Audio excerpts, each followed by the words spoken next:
জয় হিন্দ বন্ধুরা, আশা করি তোমরা সকলেই খুব ভালো আছো এবং তোমাদের প্রিপারেশনও খুব ভালো চলছে।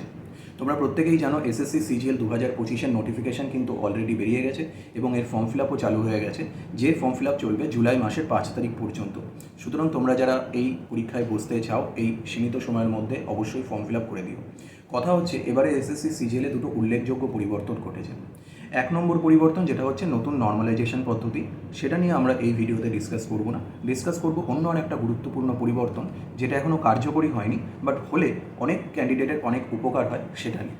সেটা কি, তোমরা যদি নোটিফিকেশনের কলাম নাম্বার বা প্যারা নাম্বার 15.4 দেখো, সেখানে একটা জিনিস উল্লেখ রয়েছে, সেটা হলো single round post allotment sliding.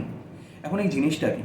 জিনিসটা হলো, আমি যদি সংক্ষেপে তোমাদেরকে বুঝিয়ে বলি, আমরা প্রত্যেকেই জানি এসএসসির প্রত্যেকটা পরীক্ষায় প্রত্যেক বছর যে সংখ্যক ক্যান্ডিডেট পাস করে সবাই কিন্তু জয়েন করে না, ফলে আলটিমেটলি সেখানে কিছু না কিছু ভ্যাকেন্সি থেকে যায়।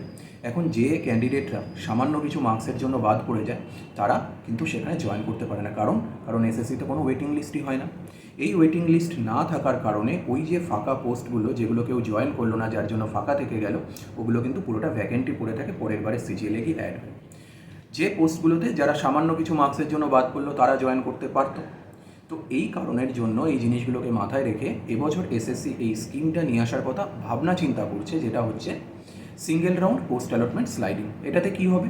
এটাতে যখন ফাইনাল রেজাল্ট প্রকাশ হবে এবং ফাইনাল রেজাল্ট প্রকাশের পর ডকুমেন্ট ভেরিফিকেশনের উপরে দেখা গেল যদি মিনিস্ট্রিজ বা ডিপার্টমেন্টগুলো থেকে খবর আসলো যে বেশ কিছু পোস্ট তাদের খালি রয়েছে, তখন এসএসসি তার যে ফাইনাল কাট অফ রয়েছে সেটাকে এক্সটেন্ডেড করে বা সেটাকে সামান্য কিছুটা কমিয়ে ওই যে ভ্যাকেন্ট পোস্টগুলো রয়েছে সেই ভ্যাকেন্ট পোস্টগুলোকে ফিল আপ করার চেষ্টা করবে।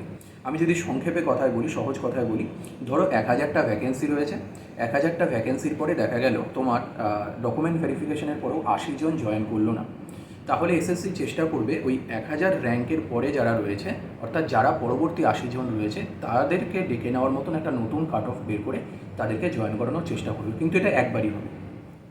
এখন কথা হচ্ছে যে এসএসসি সিজিএলে তো অনেকগুলো পোস্ট রয়েছে এবং প্রত্যেকটা পোস্টের ক্ষেত্রে কাট অফ আলাদা আলাদা থাকে, এবং সেই হিসাবে আমরা যদি দেখি তাহলে প্রত্যেকটা পোস্টের ক্ষেত্রে কি তাই করা হবে? দ্বিতীয় কথা, আরও একটা যেটা ঘটনা উঠে আসে সেটা হলো যে এই যে স্কিমটা রয়েছে স্লাইডিং স্কিমটা, সেটা কি খালি যারা লোয়ার পোস্টগুলোতে, অর্থাৎ যারা কিছু মার্কসের জন্য কমপ্লিটলি সিলেকশন থেকে বাদ হয়ে গেলো তাদের জন্য কার্যকরী হবে, নাকি যারা ধরো প্রেফারেন্স অনুযায়ী 1 নম্বর 2 নম্বর 3 নম্বর পোস্ট দিয়েছে, হয়তো তারা 3 নম্বর যে প্রেফারেন্সে দিয়েছে সেটা পেয়ে গেল, কিন্তু এই স্লাইডিং স্কিমের জন্য যখন কাট অফ কমে আসবে তাদের প্রেফারেন্সের ওপরের দিকে যে পোস্টগুলো রয়েছে সেগুলোতে তাদের শিফট করানো হবে। এ বিষয়ে কিন্তু এসএসসি তার নোটিফিকেশনে ডিটেলসে কিছু বলেনি।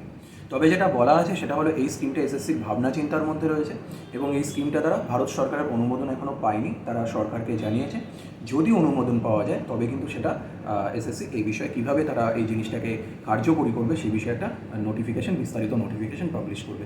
তবে যদি এটা হয়ে যায় এটা সত্যিই খুব ভালো হবে, শুধুমাত্র সিজিএলের ক্ষেত্রে নয়, সিজিএল ছাড়াও সিএইচএসএল এবং বিশেষ করে এমটিএসের ক্যান্ডিডেটদের যদি কথা বলি সেক্ষেত্রে তো এই জিনিসটা খুবই উপকারী হবে। তো ততক্ষণের জন্য তোমরা স্টে টিউন থাকো, এই বিষয়ে বিস্তারিত তথ্য পেলে আমি অবশ্যই তোমাদের সাথে শেয়ার করব। Thank you.